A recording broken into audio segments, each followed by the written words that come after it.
Bashar Barhoum, a writer, was trapped in a place where he couldn't speak. His words, once a source of inspiration and truth, were now silenced by the cold, unyielding walls of his prison cell.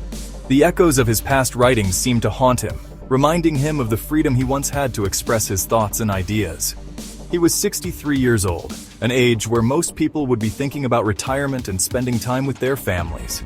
Instead, Bashar found himself in a dark, damp cell, cut off from the world he once knew. The years had not been kind to him, and the harsh conditions of the prison only made things worse. His crime? Telling the truth about how Iran was helping the Assad government. In a world where misinformation and propaganda were rampant, Bashar's commitment to the truth made him a target. He had uncovered secrets that those in power wanted to keep hidden, and for that, he paid a heavy price. His pen, his only weapon, exposed this secret. It was a simple tool, but in the hands of someone like Bashar, it became a powerful instrument of change. He wrote with passion and conviction, hoping to shed light on the injustices happening around him. Little did he know that his words would lead to his imprisonment. Because of this, he was sent to Tadmor prison, a scary place known for torture. The mere mention of Tadmor struck fear into the hearts of many. It was a place where hope went to die, and where the cries of the tortured echoed through the halls. Bashar knew that his chances of survival were slim, but he held on to a glimmer of hope. The Syrian government, afraid of his words, sentenced him to death. They believed that by silencing him permanently, they could continue their oppressive regime without opposition. But even in the face of death, Bashar remained defiant.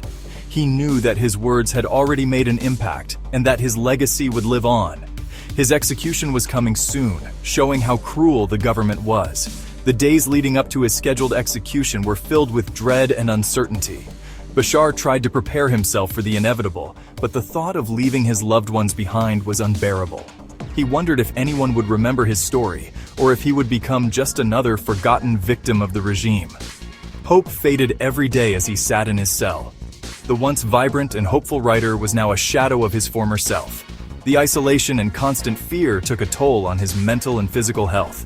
He clung to the memories of better days, but they seemed to slip further away with each passing moment. Outside, the Syrian war raged on, full of violence and destruction. The country was in chaos, with countless lives lost and entire cities reduced to rubble. The conflict seemed endless, and the suffering of the Syrian people was immeasurable. Amidst the turmoil, Bashar's plight was just one of many tragic stories, but fate had other plans.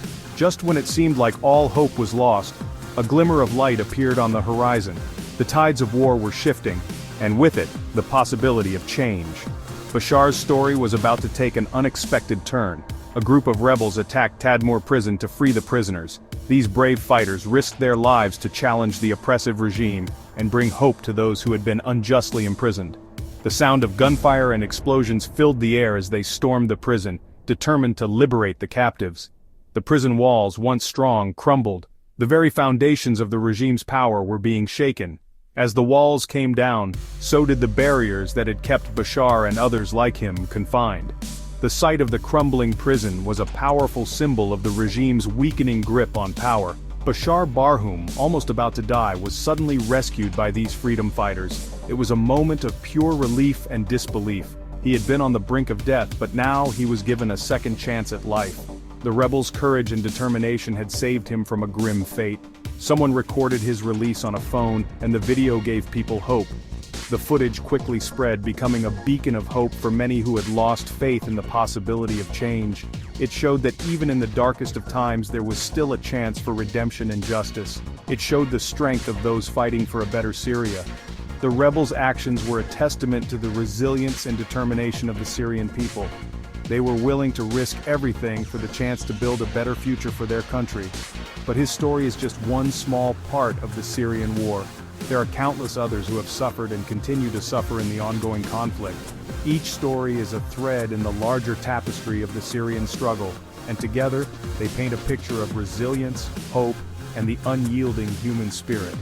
To understand why his release was so important, we need to look back at Syria's history. The events that led to Bashar's imprisonment and eventual rescue are deeply rooted in the complex and tumultuous history of the region. by examining the past, we can gain a better understanding of the present and the challenges that lie ahead for Syria and its people. Syria has a long and rich history, filled with a tapestry of cultures, religions, and civilizations that have left their mark on this ancient land.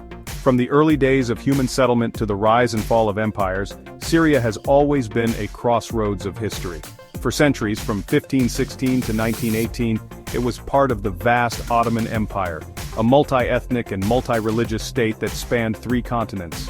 The Ottomans ruled over Syria for more than 400 years, shaping its cities, culture, and society. Under Ottoman rule, Syria was mostly peaceful, with different groups living together in relative harmony. The bustling marketplaces were a testament to the vibrant trade and cultural exchange that took place. However, the Ottoman administration was not without its flaws. Many people lived in poverty, and there was a growing sense of discontent among the population. Some Syrians began to dream of independence and self-determination, inspired by nationalist movements sweeping across the region. This growing desire for independence weakened the Ottomans' control over Syria. The empire, already struggling with internal and external pressures, found it increasingly difficult to maintain its grip on the region. World War I changed everything.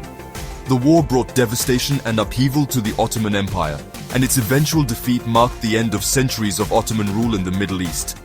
In the aftermath of the war, Britain and France secretly agreed to divide the Ottoman Empire's territories between themselves, as outlined in the Sykes-Picot Agreement. This agreement disregarded the wishes of the local populations and set the stage for future conflicts. Syria came under French control, a move that was met with widespread anger and resistance from the Syrian people.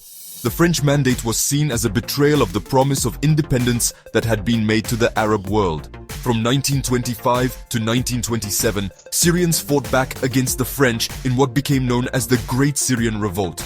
Despite their determination and bravery, the French forces were too strong, and the revolt was ultimately crushed. After years of struggle and resistance, Syria finally achieved independence in 1946. The celebrations were a testament to the resilience and determination of the Syrian people. However, the legacy of the French mandate left deep scars. The French had exacerbated divisions between different ethnic and religious groups in Syria, creating an unstable foundation for the newly independent nation. In the years that followed, Syria experienced numerous power struggles and political unrest, a sign of the challenges that lay ahead for the young nation. The seeds of future conflicts had been sown, and the road to stability would be long and arduous.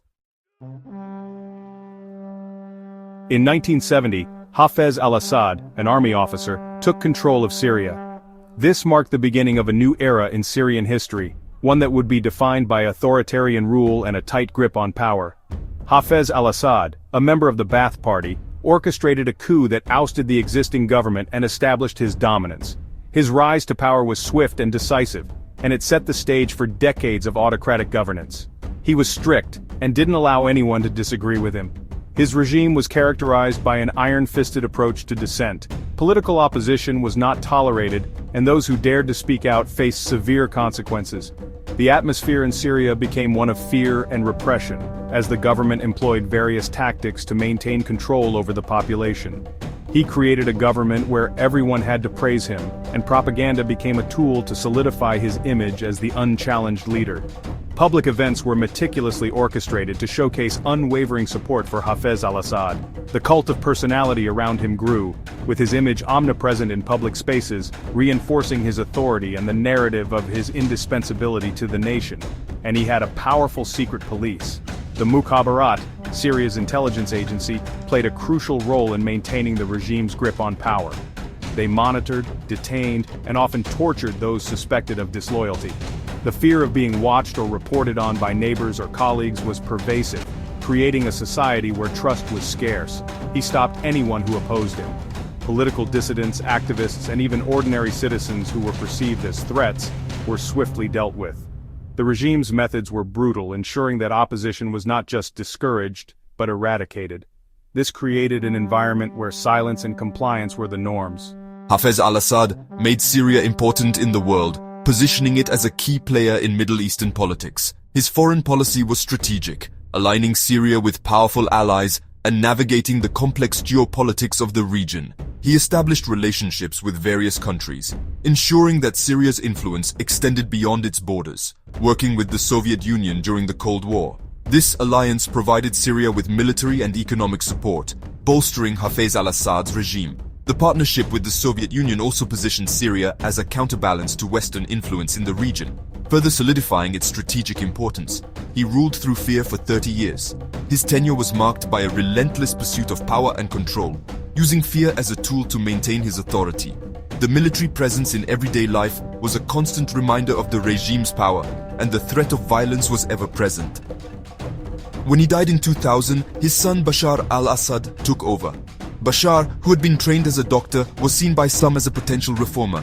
There was a sense of cautious optimism that he might bring about change and modernize Syria. Bashar, a doctor, seemed like he might change things. His initial speeches and policies hinted at a more open and progressive approach.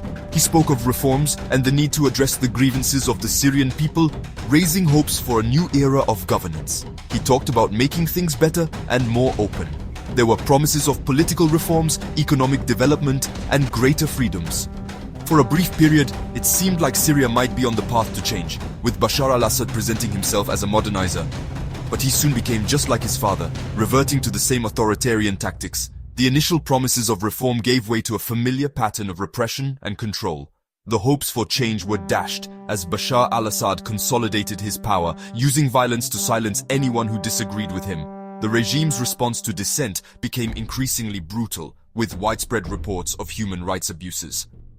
The cycle of fear and repression that had defined his father's rule continued, ensuring that the Assad dynasty's grip on Syria remained unchallenged. In 2011, big changes happened in Arab countries. The Arab Spring, where people protested for more freedom, started. In Syria, people also protested, wanting more freedom and less corruption. But Bashar al-Assad didn't listen. He used violence against his own people. He ordered soldiers to shoot protesters, arrest them, and torture them. The protests turned into a big war. Cities were destroyed, and millions of people had to leave their homes. Many people died. So the Syrian war has lots of countries involved, each with their own goals. From the US to Russia, Iran to Turkey, these countries have changed the war. Exactly. Each country is helping different groups with money, weapons, or political support. This makes the war last longer and harder to end. And it's not just about Syria, it's about bigger power struggles between countries. The Syrian war has become a fight for control, affecting the whole Middle East. And the Syrian people are suffering. Millions have lost their homes and things are getting worse. Finding peace is still very difficult. ISIS made things even worse in Syria. They took over land and were very cruel. But Syrian fighters, other countries, and local groups fought back. By 2019, ISIS had lost most of its land, but the damage they caused was huge. Today, Syria is in a difficult situation. The war has divided the country, and no one knows what will happen next. Assad is still in charge, but things are not stable. Our lives are so different now. We are trying to rebuild, but it's hard to forget what happened. Every day is tough, but we still have hope. Other countries are trying to help Syria rebuild, but it's hard. Syrians are trying to rebuild their lives, but it's difficult with all the problems. Surprisingly, Bashar Barhoum, a symbol of hope, was freed from prison. This made people talk about Syria's future again. My freedom is not just for me, it's for everyone who has suffered. We must keep fighting for justice and a better Syria. Bashar's release gave Syrians hope. Rebuilding Syria will be hard, but there is a chance for a better future. The Syrian war has changed the Middle East and the world. The strength of the Syrian people gives us hope. The road to peace is long, but with help and hard work, Syria can have a better future. The world is watching and hoping that Syria can rebuild and be strong again.